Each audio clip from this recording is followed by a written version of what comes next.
it as far as this guy was concerned. He said, "Hindi ba na? You can fight it that way. I'll give you the advantage." Kitang-kita sa slow-mo. Nakatama ng isang overhand right si Kim Young-bin, the fighter in the red. His opponent Jason Pagara representing Ala Jing, fighter in the shiny red trunks. Ito po ang round number 2 scheduled for 10 lightweight matchup. This is the birthday of Pagara. I hope he doesn't get a bad birthday gift. Good left, two good lefts and a right. And Pagara was in a little bit of trouble there. He may be feeling the power. Medyo namamagana yung mukha ni Jason Pagara. At sa aming unofficial scorecards, Ronnie, ibinigay natin ang round number 1 kay Kim Young-bin. Yeah. Because he's the aggressor. He's connecting with some good shots. Kim Young-bin is 25 years old. Pagara goes in with the left and the right, but you know, Pagara's got a little swelling on the side of the left eye. Mapula na yung mukha ni Pagara. Saka yung, tingnan mo yung medyo maliit ng bukol doon. He's only 18 years old, turning 18 today. Batang-bata pa si Jason Pagara. The problem is Jason is trying to wait to throw one big shot, and that's not working for him so far. Because Kim is beating him to the punch. Medyo matangkad, may haba yung reach niya, ginawa niya. Good right up at that time by Pagara. Pagara is trying to go for a knockout. He's trying to work to the body, which is the right thing to do. Tama na yan, yung tactical yun. Kasi medyo mahina yung bodega yung mga Koreano. Koreano, saka yung medyo hapon, medyo... Isa at kalahating minuto na lang po ang natitira dito sa round number 1. Body shots by Jason Pagara, but Kim is taking the shots. Round number 2, rather.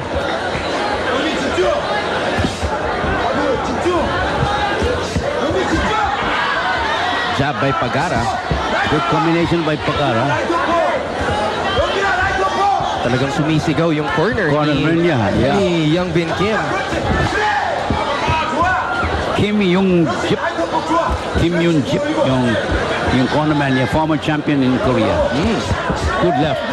But you notice, tingnan mo, yung mga bibig ni Kim, medyo bukas ang bibig. Bukas. Yeah. So, that's a good sign for Pagara. That's a sign of fatigue. Fatigue. Para kay Kim. Good right hand by Pagara. Right. A solid right from Pagara. But Kim is fighting back. Uppercut. Uy, nadulas si Kim. Solid left. Solid left by Pagara, Ronnie. Yeah, he got caught into the couple of guards. Kim is in trouble. Here's round number 2. He's fighting back, trying to fight back, but Pagara is going after him. The crowd egging him on. Kim is trying to hold left hook. He's in trouble. Pagara with the right uppercut. Another uppercut. Pagara goes after Kim. Kim is in trouble. Merong putok, Ronnie. Merong putok sa kanang kilay. Sa ilalim ng kanang kilay nitong si Kim Young-bin, Ronnie. Napakahaba. The doctor moving into the ring to take a quick look. And the action was so fast, Ronnie. Hindi tayo sigurado if it came from a punch or from the head. I think, you know, it probably came from a punch. Grabe ang haba, Ron. Yeah. Maybe a head, I don't know. Because, you know, when you in fighting, medyo delikado yan eh. Oo. Kasi lalo na si mas matangkad dito. You know. Oo. Ay. The doctor stops the fight. The doctor stops the fight. Well, he was groggy. No question about it. He was groggy at that stage. And he was in trouble. And that's a nasty cut, nasty gash. Napakahaba ng nahaba yung baba ng right eyebrow, no? Pero he was in trouble at that stage. And let's face it, he got the first 2 rounds, but Pagara came back to take the third, really beat him up. He was groggy. And let's see what the decision is going to be. His wife looking anxiously in his corner. That's his wife, who is Polish. For the Cobra Tunay na Lakas Punch of the Round.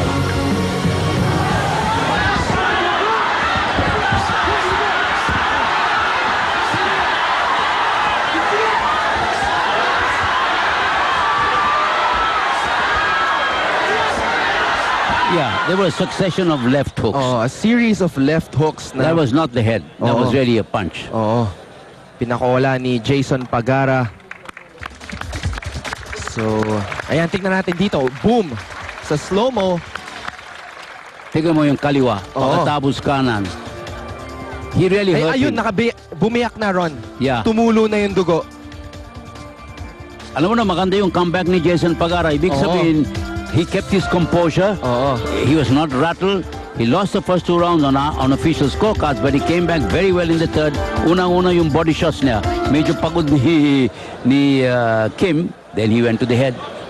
Tingnan natin yung official announcement. Let's go to the ring announcer right now.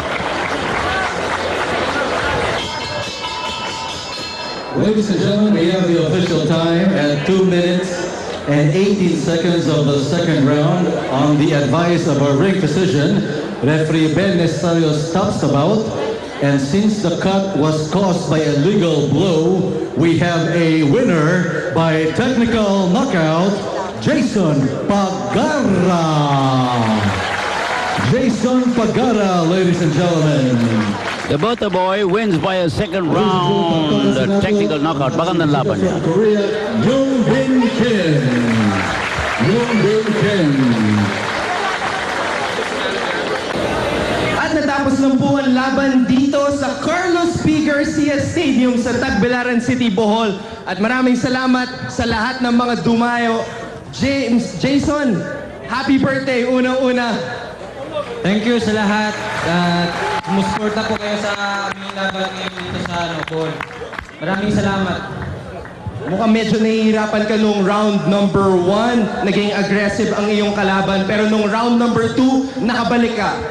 Doon, nahirapan ako sa unang round kasi magaling siyang kumilos. Tapos sa dalawang round, nahirapan doon. Tapos yung gisa sa kaliwa, okay, tsaka itong street. Nahirapan ka ba sa kanyang height advantage? Kasi mas matangkad siya sa'yo. Nahirapan ako kasi matangkad. Tapos maliit lang ako sa kanya. Napansin namin, medyo namamaga yung iyong mukha nung round number 1. Ano ang iniisip mo going into round number 2? Iniisip ko kasi dalawang round. Tatapusin ko na ito kasi tama naman yung work ko. Jason, ano ang susunod para sa iyong karera? Alam ko, 18 taong gulang ka pa lang. Ay, hindi ko alam kasi naghihintay lang ako kang Sir Ala kung paano ako duwa ng World Champion. Huling salita pa sa iyong mga fans. Lahat ng mga fans, salamat sa inyo lahat na sumusuporta dito sa Bohol. Maraming salamat sa inyo lahat.